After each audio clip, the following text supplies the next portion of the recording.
Good morning. Good morning. I'm Tim Gardner. My pronouns are he, him, his. And along with our lead minister, the Reverend Krista Tays, welcome to Eliot Chapel.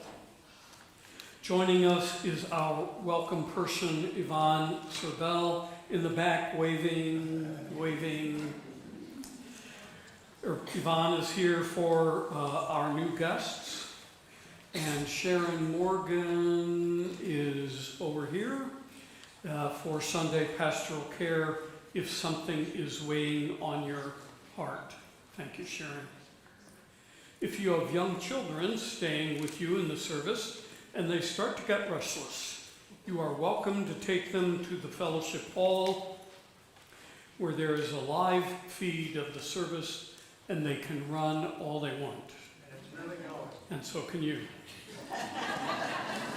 As we continue to intentionally create a sense of welcome, I invite you, if you wish, to join me in our welcome today by responding with, "You are welcome here," at the end of each statement.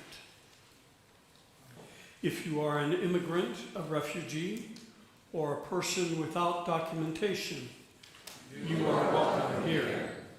If you are black, brown, white, indigenous, APIA, which is Asian, Pacific Island American, whatever your origins, you are welcome here. If you believe in God all of the time, some of the time, or none of the time, you are welcome here. If you have a disability, visible or invisible, you are welcome here. If you have been here 100 times or just came today, you are welcome here. If you want for nothing or struggle each day to make it through, you are welcome here. No matter whom you love or what your gender identity, you are welcome here. For this is a community of diversity, of love, and of justice. And it is good to be together. Let us enter into the spirit of worship.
Unitarian Universalist symbol is the chalice with the flame representing truth, hope, and love.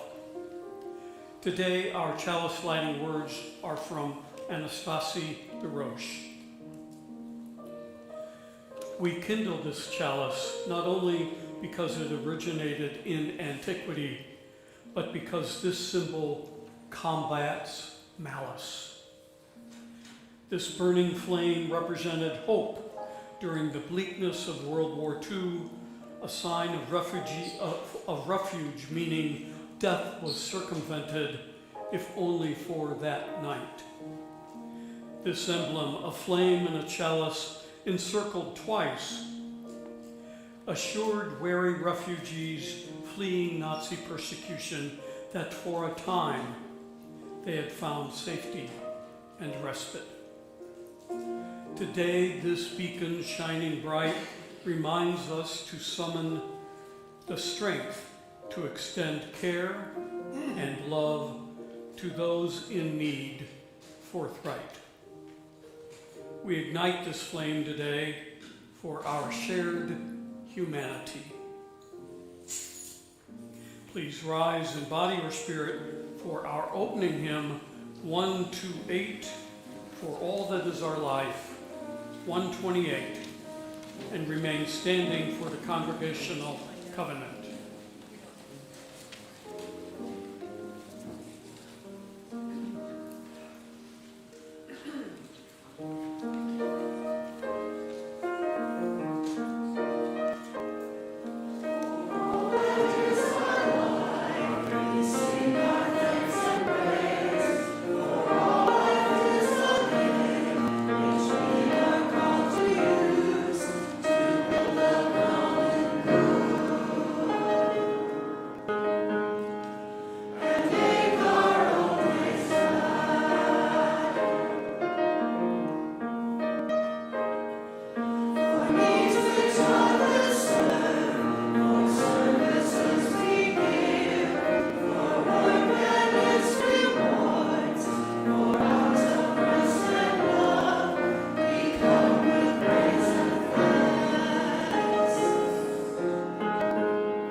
Unitarian Universalism, covenants are the sacred promises we make for how we want to be with each other. Please join me in reading our congregational covenant printed in your order of service. As a free congregation, we promise to each other our mutual trust and support. To create a beloved community, we promise to be kinder to each other than we have to be, to listen fully to each other with an open mind and heart, to speak responsibly and respectfully, and to find ways to improve our church for all members and friends. Please be seated.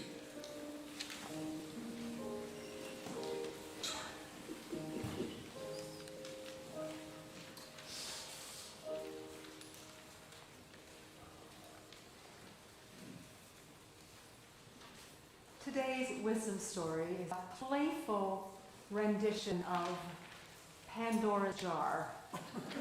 For today, it's Pandora's shopping cart.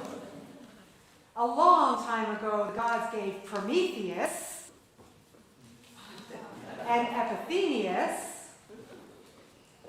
the task of creating creatures to inhabit the beautiful earth.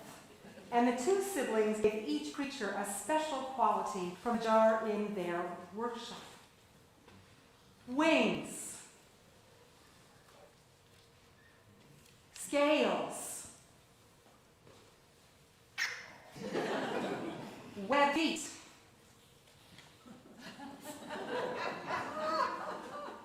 strength,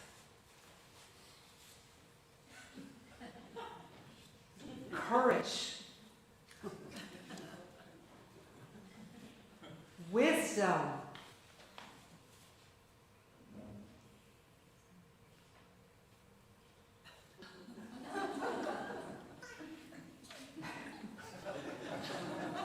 when Epiphanius fashions a human being, Prometheus was amazed. But none of the qualities in the jar was a gift worthy of this new creature, so Prometheus decided to steal fire from the gods and give it to humans.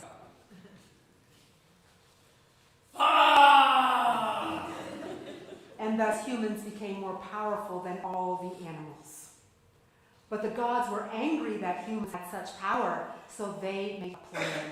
They fashioned a beautiful and intelligent woman named Pandora, and she became the wife of Epimetheus.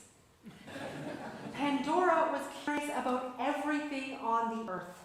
She explored the woods and the fields, watched the stars, and observed all the animals and plants. With her strong sense of curiosity, Pandora could not resist a mystery. And one day, when she came upon the jar in the workshop, she just had to lift the cover. A cloud of evils instantly poured forth. Disease, anger, greed, jealousy, pain, violence, war, and more. She threw it back in, quickly covered the jar. But it was too late. These evils were now part of the earth. Epimetheus, dismayed, told Pandora that she had released all the evils that he wanted to protect humans from. But look, he said, opening the cover once again, there is a gift still left inside, a quality that humans now need because of those evils. Pandora looked and saw something very beautiful and special, a gift that can help us all live fully, help one another, and feel joy, wonder, and love despite all the bad we may find in the world. We call that gift hope. And that is the end of the story.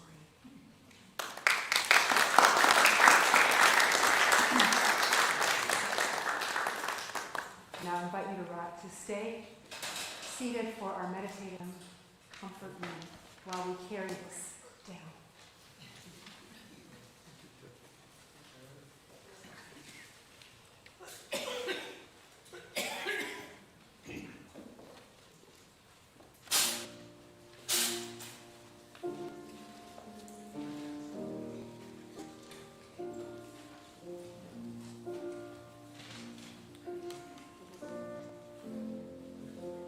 It's 1002 in your hymnals if you like to listen now.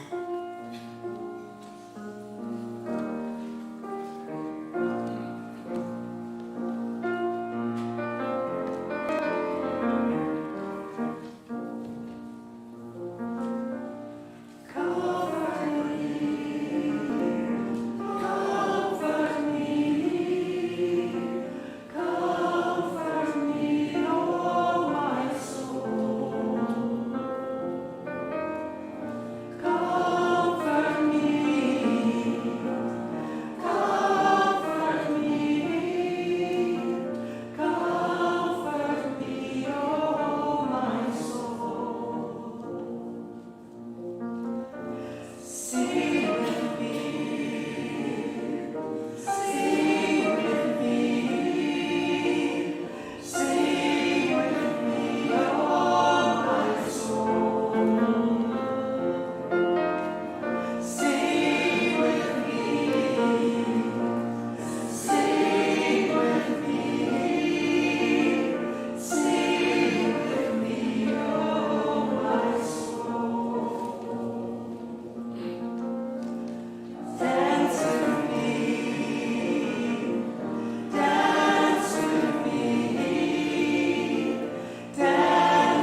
join with me? In the spirit of prayer and meditation as you are willing and able. Let us begin as we often do by grounding as each of us grounds, centering as each of us centers. And after this very challenging week, let us breathe in and out. In and out. In and out. This prayer is written by Reverend Victoria Safford. Friend, go to the window. Open the door. Move away from the screen and pocket your phone. For just a moment, sometime today, let this November air mess with your hair, caress your crumpled, tear-streaked face, kiss your bare hands as it has since you were small. All is not lost. Go to the window. Open the door. And if you can't, just imagine that you can smell the rain, taste the wind, the body and breath of the beautiful world. Breathe deep, drink deep, the nourishing, life-giving air, and let it be spirit inside you. Breathe in life, and breathe out again life, and breathe more. This is your life and our life together. You and I and all the beloveds at risk now as never before. Humans and trees, rivers and land, animals, children, birds. Breathe in love for them. Breathe in love for us all. Breathe in protection, resolve. And when you're able, when you're ready, whenever you can, breathe out a prayer of hope. This may take a while. We may have to hold our breath a long while, gulping in air as if we were desperate, which today, my friend, we are. Breathe in rage and fear and fury, bone weariness, grief, panic, disgust. Breathe out a whisper, a sliver, a shiver, a single frail molecule of hope to be carried like milkweed, God only knows where. You know this and must not forget. We comprise a larger love. We comprise the mighty, irrefutable persistence and resistance of our ancestors and the urgent, laughing beauty of our children. We comprise holy and ferocious power. Any act of love we undertake henceforth will be a revolution. So open your window, go to the door, reach for a neighbor, even a stranger. Take a breath, taste the wind, drink the rain, this feast prepared anew each day. Remember who you are and whose the beloveds and beloved you know by name and know you by your name, who expect great things of you, which is to say that you will keep on, keeping on, never alone, with all your dignity still shining. Let us enter into a time of meditative and prayerful silence.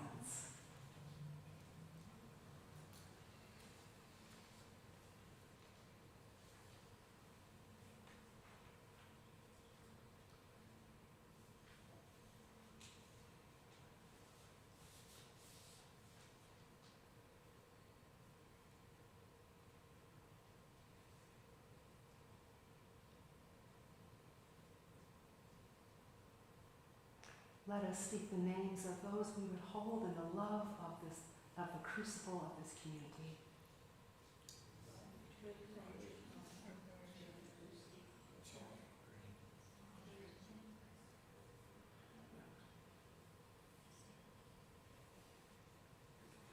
Hold out your brave and loving hands, stronger than you know, your brave and obedient heart, and do not, under any circumstances, let go of beauty and truth.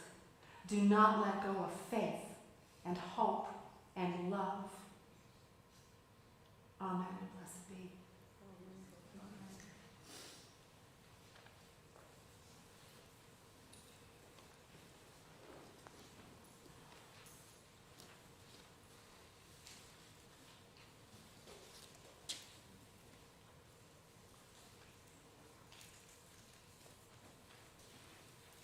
Each week, we give half of our offerings to an organization in the community that lives our core values.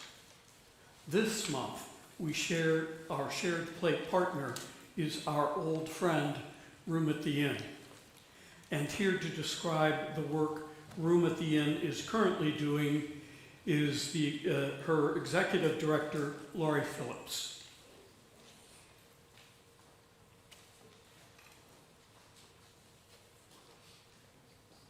Good morning, everyone. Thanks so much for allowing me to be with you this morning. I was here about a year ago when I think I had been at Room for a month. So I just celebrated my 1-year anniversary and I'm very excited about that. It's great work and I'm happy to be doing it.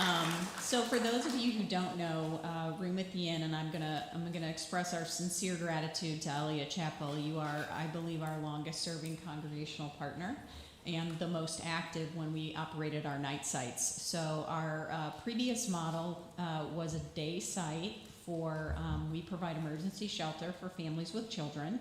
We did day services at our location in Bridgeton, and then our client families went to different congregational night sites every night of the week, 365 days a year. It was a model that worked well for 25 years. When the pandemic started, we had to shift that model for health reasons, safety of congregations and volunteers, safety of clients, and started the 24/7 model at our site. In the last 4 years, we've come to realize that that is a much better model for our families. Our adults can have more time to find work and work outside of the agency. Our kids are more stable in school and have tutoring and after-school opportunities that they wouldn't have had before. And parents have more time to plan and prepare for when the kids come home from school, and to be able to provide meals for their families and all of the other things you need when you're raising children. So Room at the Inn has been in existence for 30 years. We are a family shelter. We welcome all compositions of families with children. So single women with children, single men with children, couples with children, both same-sex couples and opposite-sex couples, as well as multi-generational families. We provide basic needs for what we like to say is a temporary stay, 30 days. Most of our families stay at least 55 days, if not longer. But we provide a place for them to sleep, shower, do their laundry. We provide clothing, food, transportation to appointments, and then access to services within the community. We have a community health worker and a nurse on site 1 day a week, which is a great blessing for us and our clients. We have multiple mental health organizations that we partner with to provide care for not only our children, but for our parents. We provide financial literacy training. We provide job training and employment connection services, all with the goal to get people into permanent housing. About 65% of our clients graduate from our program with permanent housing. They will either go and live with another family member or friend, which we see as a success because a lot of times they've come to us because a relationship has broken down and they don't have any place to go at the time. The other half of that 65% move into permanent housing on their own, the majority of which have either a voucher, housing voucher, or they enter into another housing program with another organization. 65% may not seem like a lot, but to us it is. There is a significant shortage of affordable housing in the St. Louis community as well as in the country. And we know that our services are incredibly valuable right now because family homelessness increased 13% from 2023 to 2024, which is a really significant percentage increase. So we are excited to be able to do the work that we do with our incredibly small staff. We only have 6 full-time employees, but we seem to manage. We see 20 clients per day, per night, every day based on family composition. And we're really happy to do the work that we do.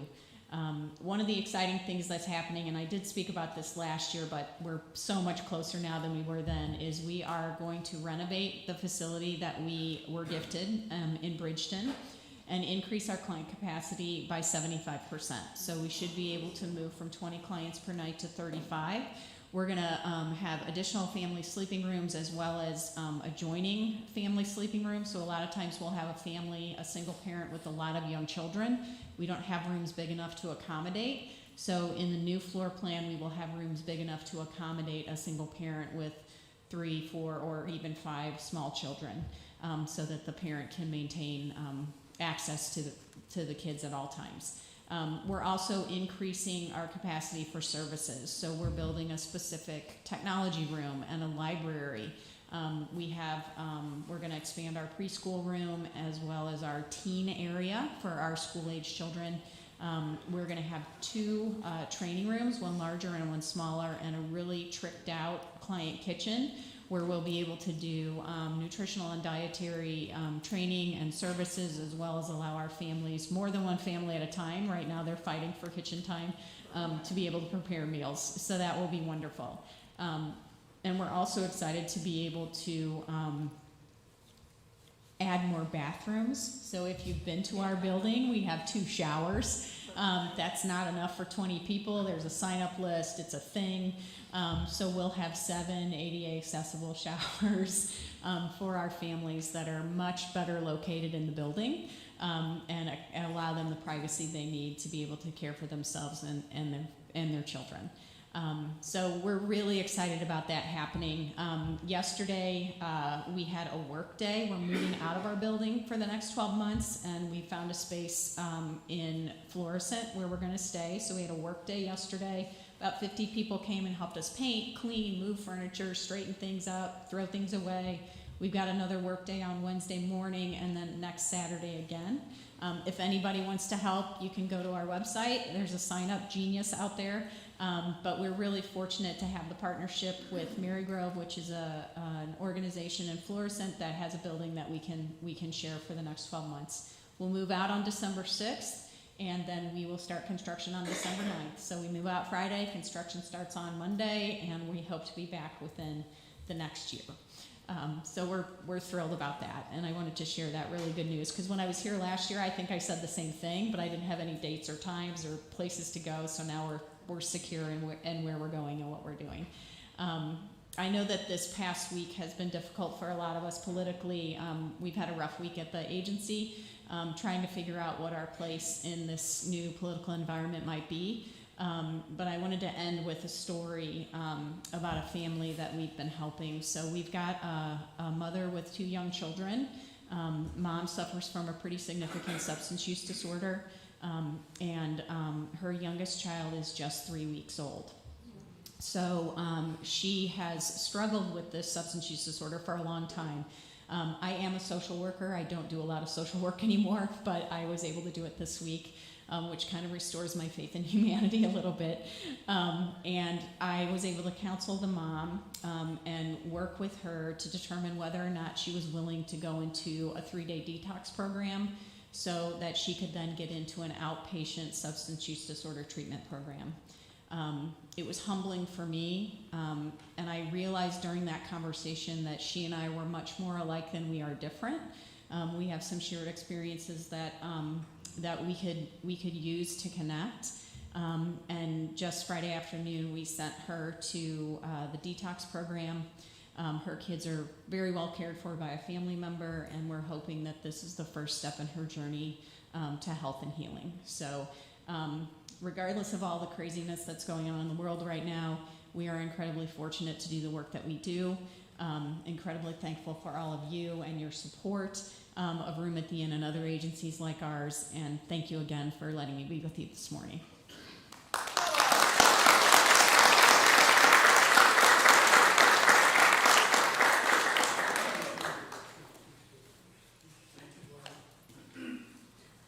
You are welcome to donate to Room at the Inn in the baskets or online using the QR code up on the screen or in your order of service. Let us be a generous people.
Please join me in dedicating this offering with the words printed in your order of service.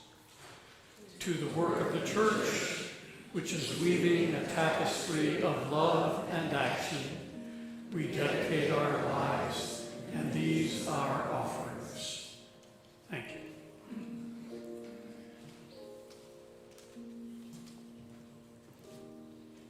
Our reading today is entitled Everything is Waiting for You by David White.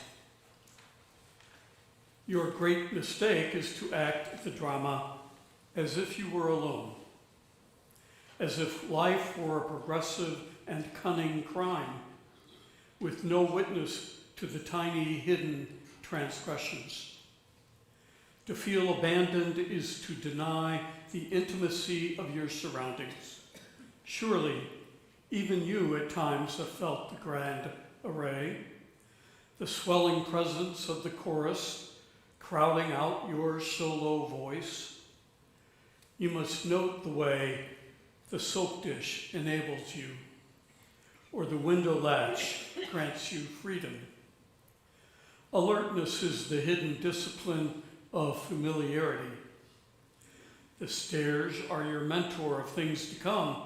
The doors have always been there to frighten you and to invite you.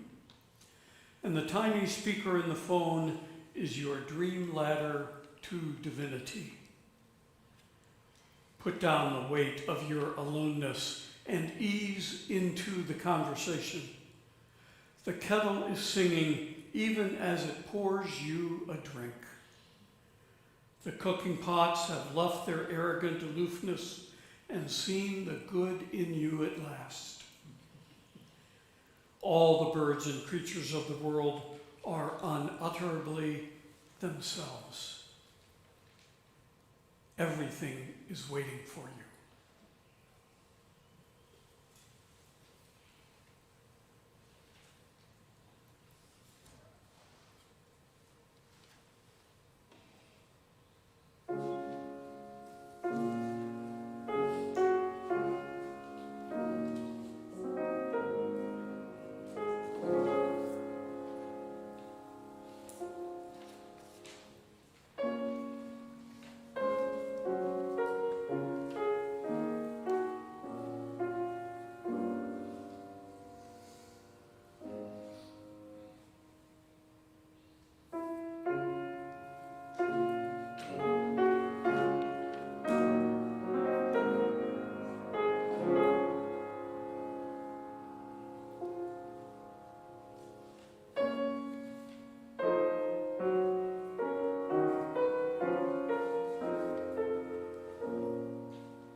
Thank you, David.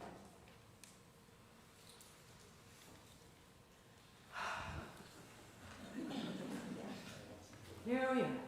Here we are, here we are, here we are, here we are, here we are, here we are. Wondering, oh my God, oh my God, oh my God, oh my God. What are we gonna do? What are we gonna do? What are we gonna do? What are we gonna do? What can I do? What can I do? What can I do? What a week it has been.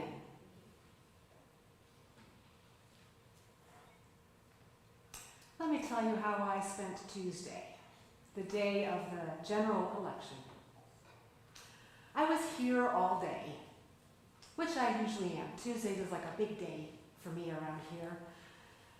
And I have a long to-do list, which is the name of the game for Tuesday, because it is, just Tuesday.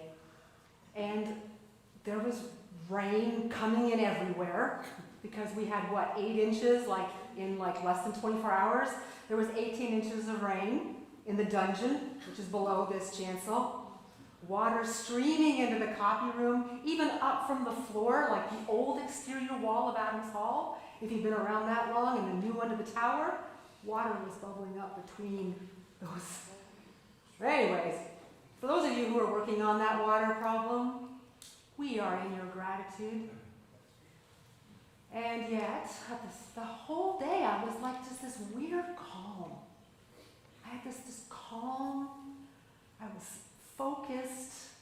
My mind slowed down, which is a pretty unusual thing to happen. I got into this steady place inside me where I felt hopeful and focused. And I just had this feeling that we were going to be all right.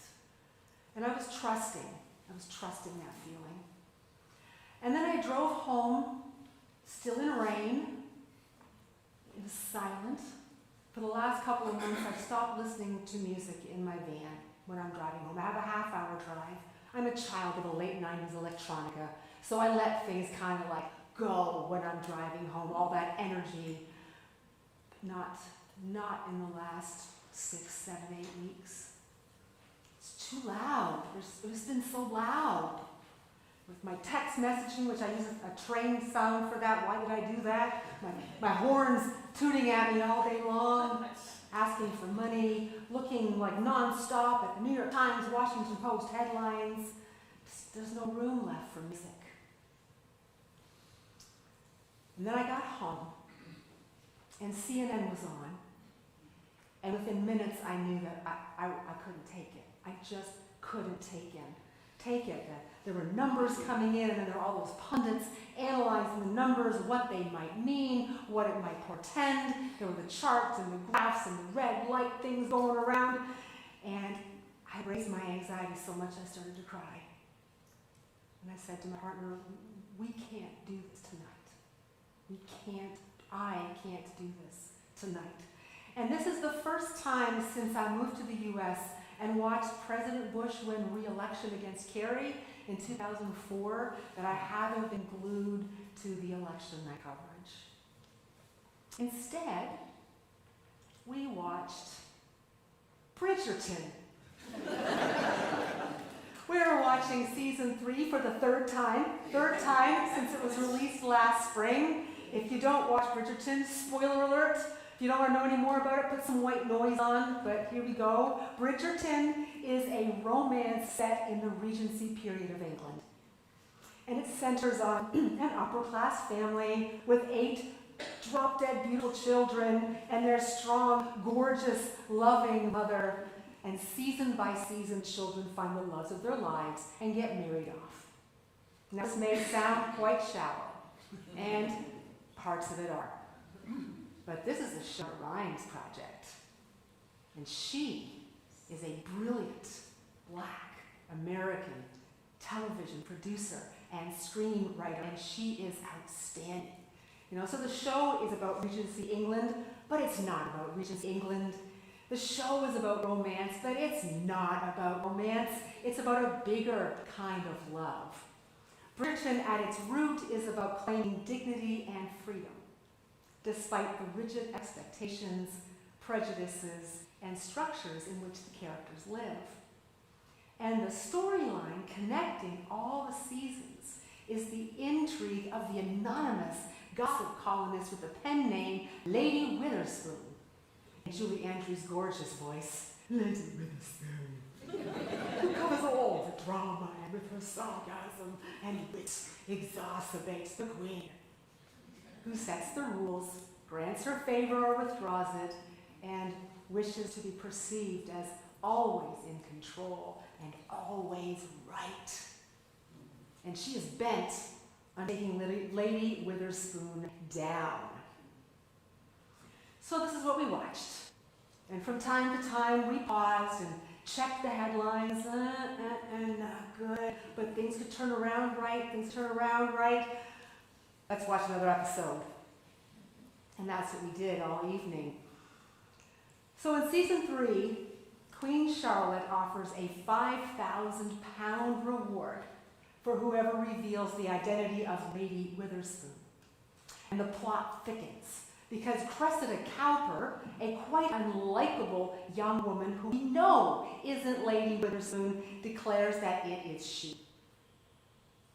Why would she do this? Well, Cressida has failed to snatch a husband for 3 consecutive matchmaking seasons.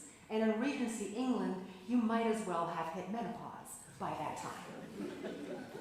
So her frustrated father has made arrangements for her to marry an older man who has declared that he will keep her vanity in check. No more fancy gowns, no more ridiculous hairdos, no more parties, no more balls, and he wants many, many, many children. So Cressida offers herself as Lady Witherspoon in the hopes that £5,000 will give her the means to run away and own her own life. And I had this aha moment watching her, because she was, like every voter in this country, making choices. Sometimes desperate choices, sometimes misguided choices, often misinformed choices that she hoped would lead to greater freedom from her fate. Freedom from her fate, and freedom for a life that she could actually choose herself. And as the episode wound down, I said to my partner, why don't we check on Amendment 3? The ballot initiative to establish abortion as a constitutional right in Missouri. Over 50 members of this congregation gathered more than 2,000 signatures for this initiative. We hosted trainings, we put out signs, we gave money, we canvassed, we phone banked, we got our friends, our neighbors, and our families to vote, and guess what? We did it! We did it! And for that moment, I stepped away from my growing panic and felt an overwhelming gratitude that even in this most conservative of states, 53% of voters chose freedom from government control and freedom for the hopes and dreams of all of us, all genders, all childless cat people, those with children, those who don't. We trusted women and those who could become pregnant. We trusted the people who loved them and the medical professionals who want more than anything to serve them.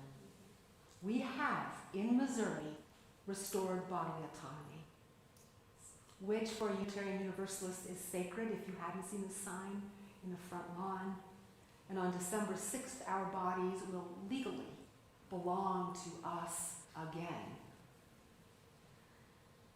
And for all the rest of it, the hard things that many of us are feeling, let us not forget that when partisanship is lifted away, there is more uniting us than dividing us. And that can be hard to believe right now. It's hard for me to believe right now, but that is what we saw in this state on Tuesday night. So let's hold on to that. Okay, let's not diminish that. Let's keep elevating that, okay? As we also stay present to our fear and sorrow and grief and anger and rage and pessimism and the hopelessness that so many of us are struggling with right now. Because it is true that our democracy has not been in this much danger since the Electoral College was created to protect the interests of slave owners over the will of the people. It has not been in this much danger since Jim Crow laws undermined the freedoms gained by African Americans after the Civil War. We are in a dangerous place, and we are looking for answers.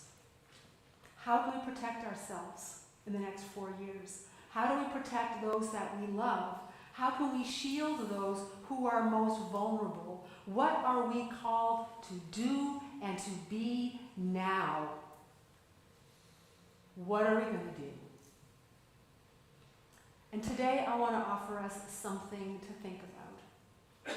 I don't come here with the answers. I don't have them. No one person has them. But I want to explore the same that led a fictional character named Cressida Cowper to pursue freedom from those who would control her and freedom for the life she knew she deserved, even in a society that told her she was nothing if she wasn't married, because we too are entering a time when many of us are going to be told that we are nothing. Nothing. And we are yearning for freedom from the fear that from what we fear is coming, and freedom for who we want to be as individuals and as people. How many of you have heard of the writer Timothy Snyder? Timothy Snyder is a Levin Professor of History at Yale University, and a few years ago he released a book called On Tyranny, which I have not yet read, going to now because I have been avoiding it. I haven't wanted to read this book. But he also recently published a sequel called On Freedom. And the central point of On Freedom is this. There are two approaches to freedom. The first is freedom from, which he calls negative freedom. And the other is freedom for, which he calls positive freedom. Americans, he said, we are limited in our understanding of freedom because for us, freedom is primarily freedom from. I'll give you an example of this in the very early minutes of our national history. You can see this in the Declaration of Independence. A good part of the Declaration consists of what? A long list of grievances against the King of England, right? Noting all the ways that he has oppressed the colonies, all the terrible things he has done. And the document declares that the 13 colonies are freeing themselves from his oppression. They are absolving themselves of all allegiance to the British Crown. And it's a grand, grand statement, a foundational document of this country, and it embodies freedom from. Now, this is an important part of freedom. We needed Amendment 3, right? We needed freedom from politicians who were legislatively invading our bodies. But if that's all freedom means, freedom from, freedom gets smalled up. This is what Timothy Snyder argues. He argues that freedom from, when it is the way we understand freedom, becomes simply a way to act on a list of grievances, where you blame the things that you think sit between you and your freedom on something out there. And when out of whack, this freedom from turns in scapegoating. And we have seen this awash in this election, right? Whether you're scapegoating undocumented workers, or trans people, or feminists, or intellectuals, or queers, or white suburban women, rural voters, conservative Christians. It legitimizes selfishness. Think of the Don't Tread on Me movement with its ideology of aggressive selfishness. It is completely a freedom from movement. And that's why Snyder calls this negative freedom, immature freedom, because it sets the stage for authoritarianism, because selfishness is so easily manipulated. Freedom from makes us think that we're getting stronger, but actually we're getting weaker. For Snyder, the greatest freedom is freedom for. What is freedom for? What do we imagine our lives will be, and who we will be if we are free? What are we free for? Snyder, for his book, spends some time in Ukraine, because this is a country fighting for its freedom. And he tells the story of visiting Ukrainian villages recovering from Russian occupation. And he asks them, how is this for you? What is it like to be free? And the villagers say, we're not free. we are deoccupied. Freedom will be when we have heat in our homes, clean water, schools, hospitals, family dinners, gardens filled with produce, walking down the street, talking to our neighbors. I mean, oh my God, how afraid are we to talk to our neighbors now, right? To talk to our family members now, right? For them, freedom was just walking the streets, unafraid, talking to your neighbors. Freedom from is the freedom to love, to just be ordinary, to just be who we are, to think the thoughts we think, to feel the feelings we have. When Snyder asked President Zelensky of Ukraine what freedom meant to him, Zelensky said, "Go learn to play guitar." That was his answer. Here he is fighting an invasion. And freedom is not the moment that the Russian troops are expelled from all Ukrainian territory. Freedom means you get to go and learn how to play guitar. Just what a vivid image. Think of our reading this morning by David White. It's full of freedom for. This is what he says. Put down the weight of your aloneness and ease into the conversation. The kettle is singing, even as it pours you a drink. The cooking pots have left their arrogant aloofness and seen the good in you at last. All the birds and the creatures of the world are unutterably themselves. Everything is waiting for you. Everything is waiting for you. And that has not changed. No matter the composition of the Supreme Court or who sits in the White House. Everything is waiting for you. Everything is waiting for me. Everything is waiting for us. Now, in the coming time, we no doubt will be legitimately focused on freedom from. Right? Freedom from laws that could steal our vote more than it already is, steal our safety, steal our schools, steal our healthcare system, maybe even steal our weather forecast. We will need to anchor in a very courageous love for this freedom from. But for what? For what? Right? Freedom for what? For what we love and how we love.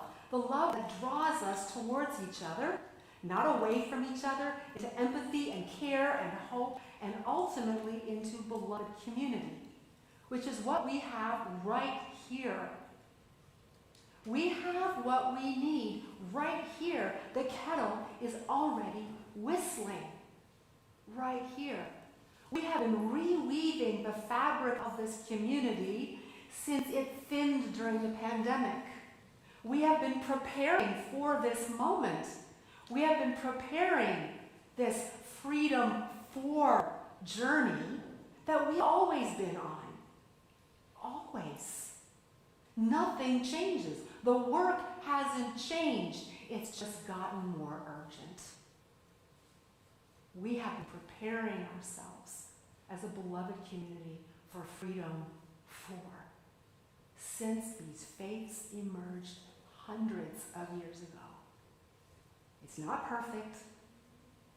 It can always be better than it is. But it's our work in progress where we devote ourselves to freedom for. The kind of freedom that draws us towards who we are and what we are here for and who we will need to be in the days to come, which is already the people we needed to be before last Tuesday.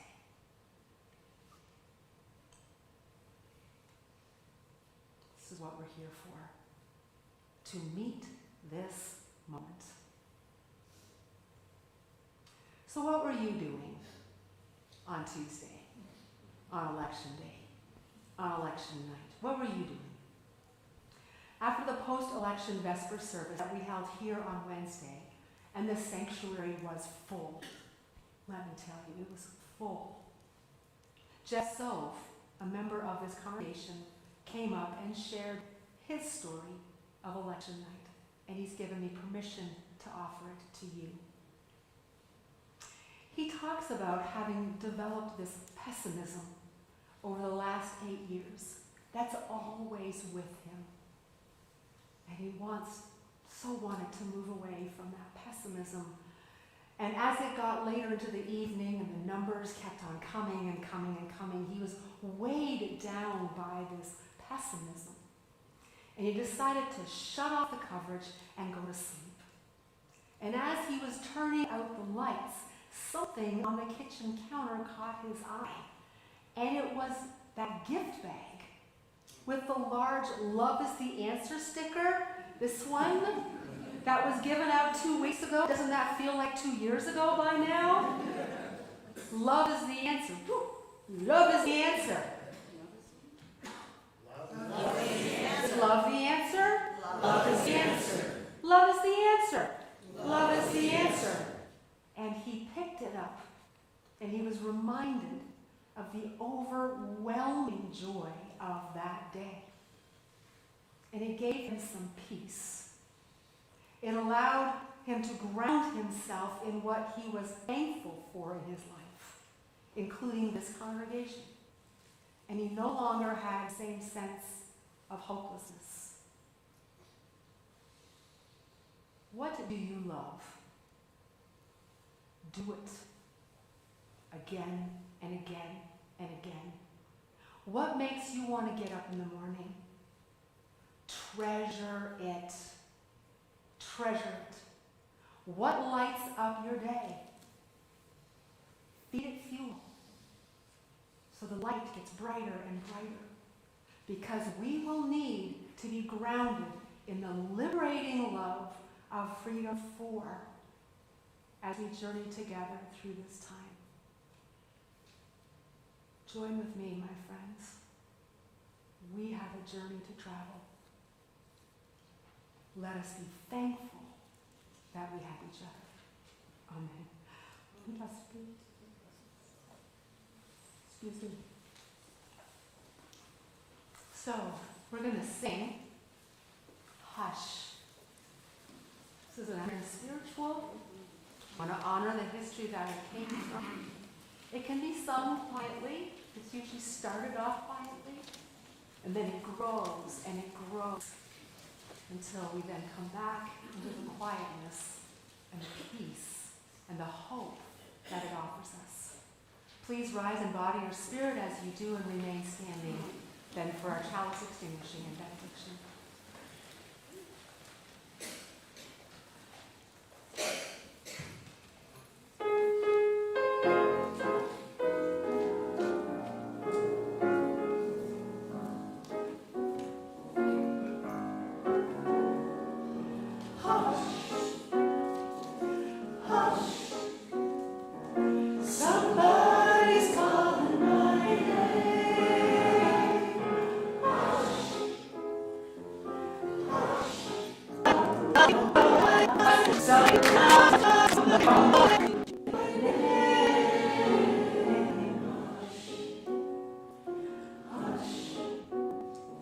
Somebody's calling my name. Oh my Lord,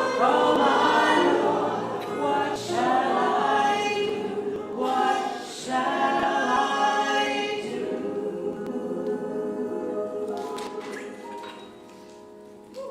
Please remain standing. If you are visiting today, I hope our service is meaningful for you. Please fill out the guest forms before you go so we can stay in touch. There are hard copies at both entrances and the QR code in our order of service and up on the screen. Please join us for coffee hour out these doors. Take a blue cup so we can be sure to welcome you. If you are online, our Zoom coffee hour is at 1 p.m. Please join me extinguishing our chalice and then join with me singing our benediction. We extinguish this chalice, but not the light of truth, the warmth of community, or the fire of commitment.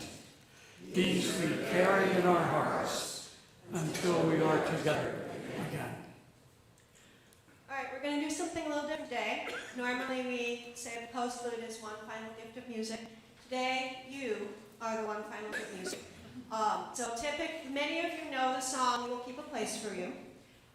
Many of you may not know this song. So the four of us, just for today, just this one time, we are going to demonstrate it for you. And then we will start what will be our normal routine for the next minimum several weeks. And we'll all sing it together.